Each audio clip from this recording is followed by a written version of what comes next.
wabarakatuh. Nama saya Uli Faradina, NPM 719212796. Baik, pada video kali ini saya akan menjelaskan materi tentang komunikasi kerja. Nah, untuk membahas lebih lanjut tentang komunikasi kerja, terlebih dahulu saya akan menjelaskan bagaimana pengertian dari komunikasi kerja itu sendiri. Komunikasi kerja merupakan proses penyampaian informasi baik secara verbal maupun nonverbal untuk mencapai pengertian dan penerimaan. Dan adapun juga prinsip dasar yang harus diperhatikan dalam komunikasi kerja. Yang pertama yaitu berkomunikasi adalah respect, yang artinya respect merupakan sikap hormat dan sikap menghargai terhadap lawan bicara kita. Dan yang kedua, hukum empati, yaitu kemampuan kita untuk menempatkan diri kita pada situasi atau kondisi yang dihadapi oleh orang lain. Dan yang ketiga adalah audible. Makna dari audible antara lain dapat didengarkan atau dimengerti dengan baik. Yang keempat yaitu hukum kejelasan dari pesan yang kita sampaikan atau clarity. Kejelasan dari pesan dibutuhkan adanya simbol atau isyarat, bahasa yang baik, penegasan kata, dan sebagainya. Dan yang kelima, hukum dalam komunikasi kerja yaitu komunikasi yang efektif adalah sikap rendah hati atau humble. Sikap seperti ini berarti juga tidak sombong.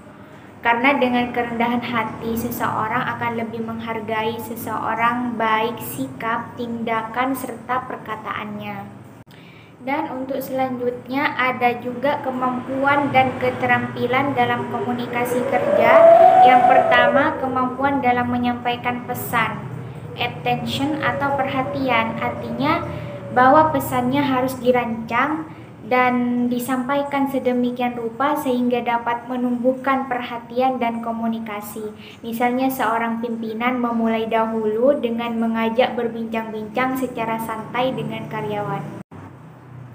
Yang kedua, need atau kebutuhan. Artinya bahwa komunikator kemudian berusaha meyakinkan komunikan bahwa pesan yang disampaikan itu penting bagi komunikan. Dan selanjutnya, satisfaction atau pemuasan. Dalam hal ini, komunikator memberikan bukti bahwa yang disampaikan adalah benar. Selanjutnya yaitu visualization atau visualisasi. Komunikator yang artinya memberikan bukti-bukti lebih konkret sehingga komunikan bisa turut menyaksikan. Selanjutnya action atau tindakan. Komunikator mendorong agar komunikan bertindak positif, yaitu melaksanakan pesan dari komunikator tersebut. Selanjutnya yaitu kemampuan dalam menerima pesan atau mendengarkan. Kemampuan dalam memberikan umpan balik, yaitu respon langsung atau direct respon, yaitu respon yang diberikan langsung oleh pihak komunikan tidak memerlukan jangka waktu yang relatif lama. Dan untuk selanjutnya ada beberapa komunikasi untuk pimpinan. Yang pertama, pahami dan gunakan dengan baik bentuk komunikasi informal dalam organisasi. Dan yang kedua, komunikasi dengan bahasa yang jelas sehingga mudah dimengerti. Dan yang ketiga, sensitif dan pahami hal berpengaruh dari internal maupun eksternal bagi komunikan dan penerima dalam berkomunikasi. Dan yang keempat, perhatikan bahasa verbal dan nonverbal saat berkomunikasi.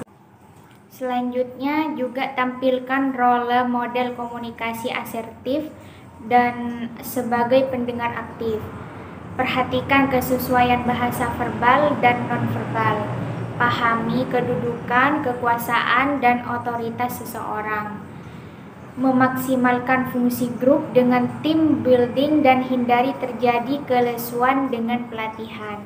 Dan yang terakhir, gunakan keseimbangan antar teknologi komunikasi dan kebutuhan untuk berinteraksi dengan tatapan empat mata. Dan selanjutnya yaitu peran dalam komunikasi kerja. Yang pertama, menciptakan kepuasan kerja, dan yang kedua, menyelesaikan konflik, yang ketiga, meningkatkan produktivitas, Dan yang keempat, menciptakan masa depan kerja yang lebih baik bagi perusahaan. Dan yang kelima, pembentukan hubungan. Baik, itu saja yang dapat saya jelaskan pada video kali ini, yaitu materi tentang komunikasi kerja. Kurang lebihnya saya mohon maaf. Wassalamualaikum warahmatullahi wabarakatuh.